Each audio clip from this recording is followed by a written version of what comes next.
നമുക്ക് സിമ്പിളായിട്ടൊരു മീൻ പുളി വയ്ക്കാം. അതിനായിട്ടൊരു കറിച്ചട്ടി അടുപ്പിലേക്ക് വെച്ച്, കറിച്ചട്ടി ഉള്ളൊരു കറിച്ചട്ടി വെച്ചോ, അല്ലാത്തൊരു ഉരുളി വെച്ചോ. എന്നിട്ട് കുറച്ച് എണ്ണ ഒഴിക്കുക. വെളിച്ചെണ്ണയാണ് നല്ലത്, വെളിച്ചെണ്ണയാണ് പുളിക്ക് ടേസ്റ്റ്. അപ്പം വെളിച്ചെണ്ണ ഒഴിച്ച് ഒന്ന് ചൂടായതിന് ശേഷം നമുക്ക് അതിലേക്ക് ഉലുവ ഇട്ട് കൊടുക്കാം. ഉലുവ ഒന്ന് പൊട്ടിയതിന് ശേഷം ഉലുവ പൊട്ടിയതിന് ശേഷം നമുക്ക് അതിലേക്ക് സവാള കൊത്തിയരിഞ്ഞത്, ഇഞ്ചി, വെളുത്തുള്ളി എല്ലാം കൊത്തിയരിഞ്ഞ് ഇതിലേക്ക് കൊടുക്കാം.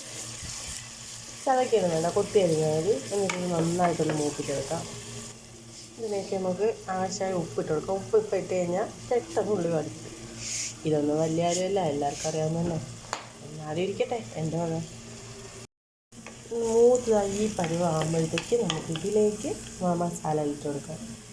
1/4 ടീസ്പൂൺ മഞ്ഞൾപ്പൊടി, 1 ടീസ്പൂൺ മുളക് പൊടി, 2 ടീസ്പൂൺ മല്ലിപ്പൊടി, 1/4 ടീസ്പൂൺ കുരുമുളക് പൊടി.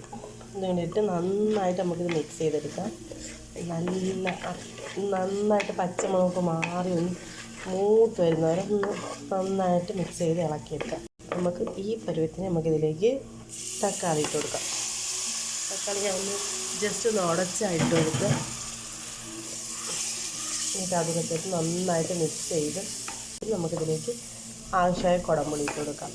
ഇപ്പോൾ ഇത്രയും കുടംപുളിയാണ് ഇടുന്നത്. അപ്പോൾ അത് നന്നായിട്ട് കഴുകണം ഇടാൻ.